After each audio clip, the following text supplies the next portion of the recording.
ARS party ఆవిర్భావ దినోత్సవ వేడుకలు శుక్రవారం మంగళగిరిలో ఘనంగా జరిగాయి. ఈ సందర్భంగా పలువురు నాయకులు శాలువాలతో ఘనంగా సత్కరించారు. ఈ సందర్భంగా జేకేఆర్ మాట్లాడుతూ రాష్ట్ర ప్రజలకు శుభాకాంక్షలు తెలియజేస్తూ కూటమి ప్రభుత్వం వేలాది కోట్ల రూపాయలు దుర్వినియోగం చేస్తుందని, రాజధాని నిర్మాణానికి భూములు ఇచ్చిన రైతులకు న్యాయం చేయకుండా రెండోసారి ల్యాండ్ పూలింగ్ చేయడంపై ఆగ్రహం వ్యక్తం చేశారు. అలాగే మన మీడియా మిత్రులకి, మిగతా పార్టీ వ్యవస్థాపక అధ్యక్షులందరికీ, నాయకులకి పేరు పేరున నమస్కారాలు తెలియజేస్తా ఉన్నాం.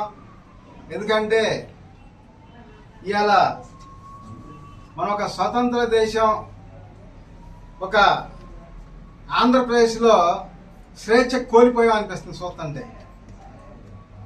రాజధాని పేరు చెప్పుకొని భూములు తీసుకోవడం, అమ్ముకోవడం తప్పితే పరిపాలన కనపడతల.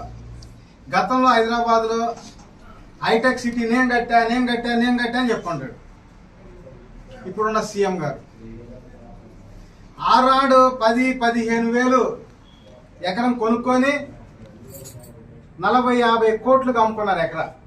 అలాగే 2014లో ముక్కు పొడతో సహా ఇంటికి పంపిస్తా, రుణమాఫీ చేస్తా అని చెప్పి ఆయన ఆ విషయం మర్చిపోయి రుణమాఫీ పోయింది గాలిలో. 5 దఫాలు అన్నాడు, 5 లక్షలు అన్నాడు. అది ఇది అయిపోయింది 5 ముక్కలు. తర్వాత రాజధాని భూములు తీసుకున్నాడు, 12 సంవత్సరాలు అది పోయింది డెవలప్మెంట్ చేయకుండా. మళ్ళీ గెలిస్తే డెవలప్ చేస్తా అని చెప్పి మళ్ళీ ఏవో అబద్ధాలు చెప్పి మళ్ళీ వచ్చారు. మళ్ళీ ఇప్పుడు సెకండ్ పూలింగ్ అన్నారు. ఎందుకు చెప్తున్నా అంటే ఇదంతా నేను సెకండ్ పూలింగ్ మీద 280 రోజు, ఈ రోజు 208 రోజులు. ఎందుకంటే రిలే నిరసన దీక్ష చేసాం రైతుల కోసం. 208 రోజులు చేస్తుంటే అనేక ఇబ్బందులు, దౌర్జన్యాలు, డిపార్ట్మెంట్లు పెట్టి దాడులు చేపేయటం, అనేక ఇబ్బందులు పెట్టారు, అనేక ఇబ్బందులు గురి చేశారు. అయినా సరే ప్రజల కోసం పట్టు ఎడవని విక్రమార్కుల్లా పోరాటం చేసుకుంటానే వస్తున్నారు. ఎందుకంటే ఈ జేకేఆర్ ఆంధ్ర రాష్ట్ర సమితి పార్టీ స్థాపించిందే ఎస్సీ, ఎస్టీ, బీసీ మైనార్టీల్ని సీఎం చేయాలని, ప్రతి కుటుంబం 10 కోట్ల ఆస్తి పనులు చేయాలని. ఎందుకంటే మీకు ఓ 2 కుటుంబాలు, 2 వ్యక్తుల మీద అపారమైన ప్రేమ అయిపోతుంది. ఏం చేస్తాం, వాళ్ళు అసలు తట్టుకోలేకపోతున్నారు. లక్షల కోట్లు ఏం చేయాలి అర్థం కావట్లా. మీరు ఎటు ఓట్లు వేస్తున్నారు కదా వాళ్ళకి, ఈయన కాకపోతే ఆయనకి వేస్తున్నారు, ఆయన కాకపోతే ఈయనకి వేస్తున్నారు.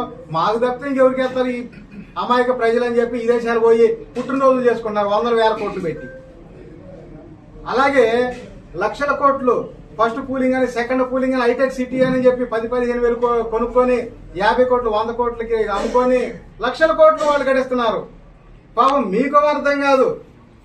5 కోట్ల మంది ప్రజలకి అమ్మ మీ కాళ్ళు మొక్కుతానమ్మా, ఒక్కసారి మన పార్టీ కొట్టేయండి. 2019లో మన జగన్ గారు ఏం చెప్పారు, ఒక్క ఛాన్స్ అన్నారు, ఇచ్చారు కదా. ఆయన 3 రాజధానులు అన్నారు. సరే ఏదన్నా కానీ ఆయన చేతనే ఆయన చేశాడు. కొన్ని మంచి ఉన్నాయి, కొన్ని చెడ్డగా ఉన్నాయి, ఏదన్నా కానీ. తర్వాత ఈయన ఏం చేశాడు, ఎన్టీఆర్ మా అల్లుడు కదా పార్టీని అప్పచేత ఆయన చేతిలో సీఎం పదవితో సహా లాగేసుకున్నాడు పార్టీని. ఆయన నమ్మి ఓటేస్తున్నారు 30 ఏళ్ల నుంచి. ఇటు కాకపోతే అటు కాదు. ఆయన ఏం చేశాడు, 2014లో రుణమాఫీ అంటాడు, ఏం చేయడు. 2002లోనేమో కరెంట్ లేకుండా చేశాడు, అది అయిపోయింది. మళ్ళీ ఇప్పుడు గెలిచి పూలింగ్ అని చెప్పి మళ్ళీ సెకండ్ పూలింగ్ అని ఈ విధంగా దోసుకుంటున్నాడు. కొత్తగా విదేశాలు పోతారు. నేనేదో ఒక కొత్త న్యూస్, 23 లక్షల కోట్ల ఉద్యోగాలు అంట. అంటే ఒక్కొక్కరికి ఒక 2,700 ఉద్యోగాలు వస్తాయి. ఏంటయ్యి అంటే ఎందుకు చెప్తున్నానంటే ఆంధ్ర ప్రజలందరూ కూడా అమ్మ అందరూ పాదయాత్రలు చేస్తారు, మేము పాదలకు మొక్కే యాత్ర చేస్తానమ్మా. ఒక్కసారి ఆయన 19లో ఒక ఛాన్స్ చూశారు, 24లో ఆఖరి ఛాన్స్ చూశారు, రేపు 29లో కొత్త ఛాన్స్. మమ్మల్ని చూడండమ్మా, కొత్త పార్టీని కోటేశ్వరాన్ని ఒకసారి చూడండి. మీ అన్ని సామాజిక వర్గాలు కూడా తప్పనివారీగా సీఎం చేస్తాము. మన మేనిఫెస్టో ఉన్న ప్రకారంగా ప్రతి కుటుంబం 10 కోట్ల ఆస్తి పనులు చేస్తాము. అలాగే మొన్న ఎవరు అంటారు కూటమి వాళ్ళు 10 రోజులు 10 కోట్ల వాళ్ళ మొఖాన్ని ముందు ఎత్తి లేబర్ అయ్యి 5 కోట్ల మంది వాళ్ళే ఓటు చేస్తారు. నా కడుపు మండి గుండె రగిలిపోయి మేనిఫెస్టోలో కూడా మద్యం ఫ్రీ అని పెట్టా.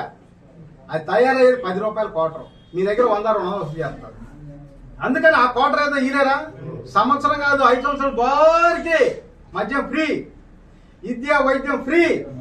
ప్రతి కుటుంబం 10 కోట్ల ఆస్తి పనులు చేసి తీరుతా.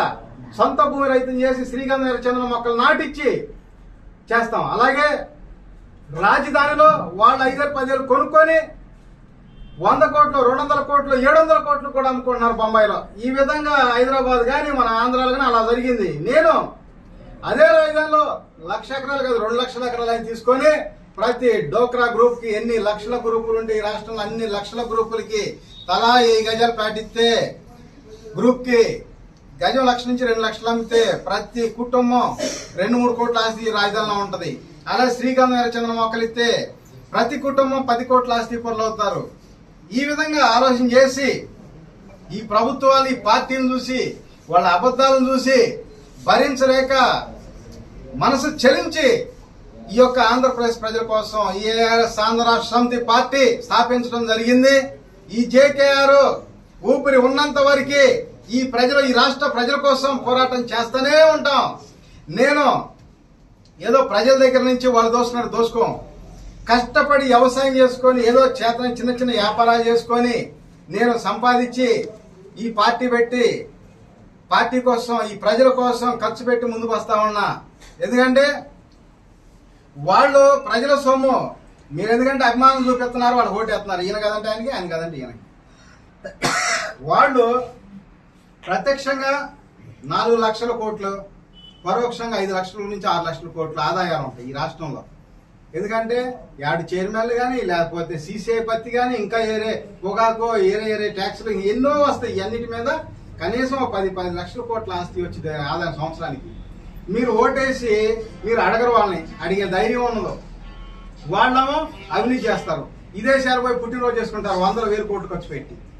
ఏడ ఊరికి ఒక 50,000 లక్ష లేకపోతే 1 కోటి రూపాయలు పంపించేసి ఊరూరా పుట్టినరోజు చేసుకోమంటారు. ప్రజల డబ్బులేగా, మీ డబ్బులే కదా వాళ్ళయ్యా.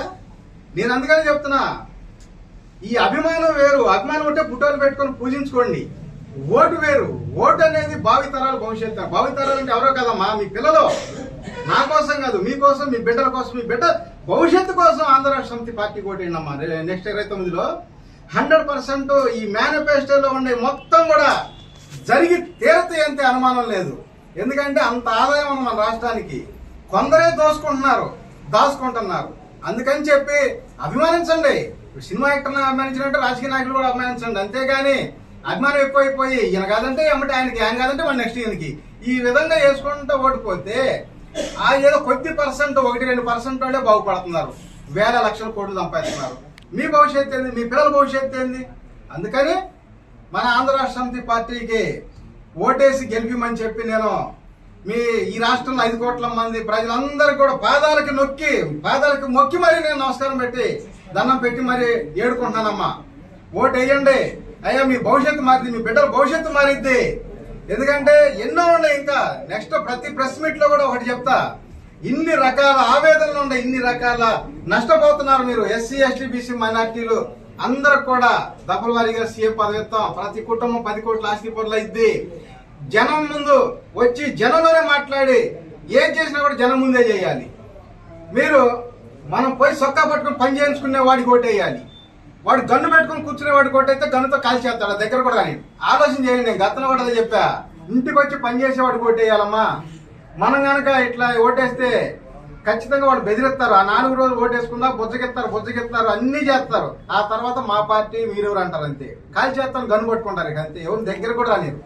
అందుకని దయచేసి ఆంధ్రప్రదేశ్ ప్రజలందరూ కూడా నేను రిక్వెస్ట్ గా మీ పాదాలు మొక్కి మరీ చెప్తా ఉన్నానమ్మా, ఆంధ్ర రాష్ట్ర సమితి పార్టీ ఓటేయండి. నెక్స్ట్ అందరూ కూడా ధనవంతులు అవ్వండి. మీకోసం, మీ బిడ్డల కోసం, మీ బిడ్డల భవిష్యత్తు కోసం ఆలోచించమని చెప్తా ఉన్నానమ్మా. ఇంకా డౌట్ ఉంటే అడగని చెప్తా. Okay okay